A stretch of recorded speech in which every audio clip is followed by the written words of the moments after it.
And there's a sort of heavy irony here, which is like I was saying, well, if you're going to plan the Third World War, then why not take your time over it and get it right and do a really good job? You can, this could be in 20 years' time or 30 years' time, it doesn't really matter. Why is there in such a rush? And our source said that he felt, from inside information that he's continued to receive, that this is still timed for something around 18 months from now. And that puts it around about the middle of 2011. He doesn't know this for sure because these events aren't calendar driven. They're actually event sequence driven. In other words, this has got to happen before that happens, and then after that the next thing can happen, then after that the next thing can happen. So a whole lot of things have got to be in place before all the dominoes fall over, so to speak. And they seem to be behind schedule in some of this. There are some planned events that definitely haven't happened. One of the things which I remembered when I was hearing this story was that our source, Henry Deacon, and many of you who've watched Project Camelot videos and read their reports for the last 3 years will know that when we met Henry Deacon in 2006, he said that in his own inside information was that there would be a war against China in 2008. Now that didn't happen. And all this time, at that time it didn't make any sense, and even now it didn't make any sense. It's like, well, all right, but why do this? Why do this? Why do this? Now, this was his answer. And our source is a pretty smart guy. He's been in the military. It's a totally different story that he didn't debrief in our audio transcript, which you have the opportunity to read, but he's had his own ET experiences in the military. He's got his own sources of information about some of the background for this.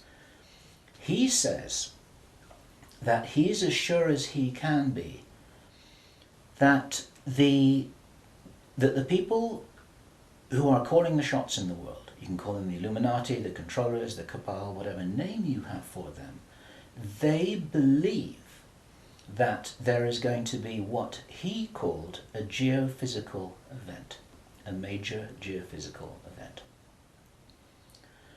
He says that the best information that he's got is that the insiders believe that this is going to happen, or they are concerned that this is going to happen. And many of you watching this will know that this isn't a completely crazy idea. There have been trillions of dollars that have been spent on deep underground bases for some reason which we don't know why it is. You'll know about the seed bank in Svalbard. This is in the public domain, where all the seeds of all the plants and all the crops in the world have been buried deep inside a granite vault in northern Norway.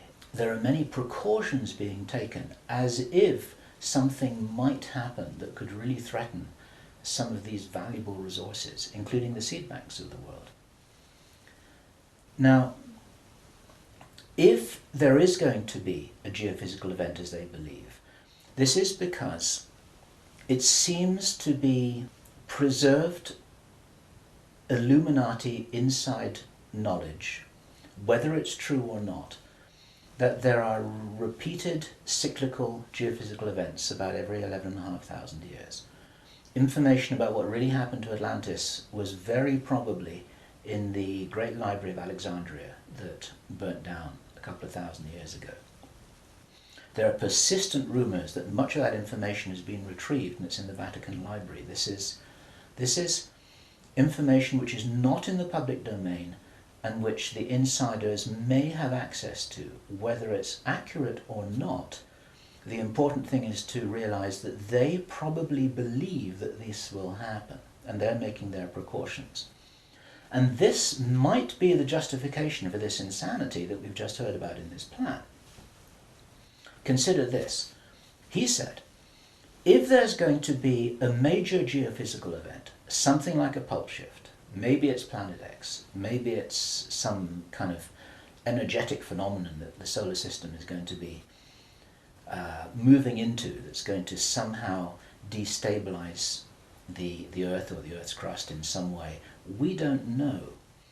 But if there were to be a major emergency like that, something that would actually make a war look very inconsequential, the thing that will help the human race to survive it, or will help parts of the human race to survive it, is if there is already emergency preparedness in place before it happens. In other words, if you knew that there was an emergency coming, if you knew, for instance, that there's a hurricane coming in to hit your city, then you put all the emergency preparedness in place beforehand. You have the troops ready, you have the infrastructure ready, you have the military ready, you have everything that you need ready to handle this situation so you can respond and react and recover in the best possible way. Our source suggests that the reason for this whole Third World War scenario is that then the Western governments, with the Chinese out of the way, will be in a state of such totalitarian control of their own population that they will be best equipped to recover and rebuild the new world after a cataclysm.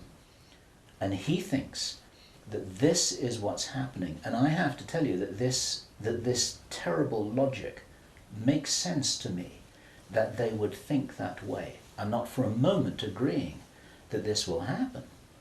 I think this is wild, crazy stuff, but if they believe that it's going to happen, then this could be their justification for this kind of plan that we've heard about is really being discussed. And this now is my own speculation right now, which also makes sense to me. And I invite your comments and your thoughts about this. We need to work together to figure out what's happening here. It's called the Anglo-Saxon Mission. What that told me was that the reason for the name is because this is a white racist agenda for the inheriting of the new earth. It's a plan that Hitler would be proud of. If they think that a new earth needs to be rebuilt, a new world, think of that little phrase there. If a new world needs to be rebuilt after a cataclysm, they want the Anglo-Saxons to be doing it. They don't want the Chinese to be doing it. They get the Chinese out of the way first, and then the Anglo-Saxons will inherit this new world with the other nations, the Asian nations, the African nations, the South American nations. Presumably, it is assumed that they won't have the resources to be able to handle the situation in any kind of a way that gives them the strength to recover after whatever it is that they think is going to occur. So there are several other parts of this which also fit, and one of the reasons why this is an important presentation to make personally is my own personal thoughts, because up until now I've been following a lot of the well-founded research on these sorts of agendas. We've had our own sources of information over the last 3 years. But I've always had questions in my mind, like, why would they do this? You know, war against China, why? Third World War, why? And suddenly, a lot of these things start to make a little bit more sense. It's possible, for example, that when we heard from Jordan Maxwell in our interview with him, which we did at the end of last year, 2009, he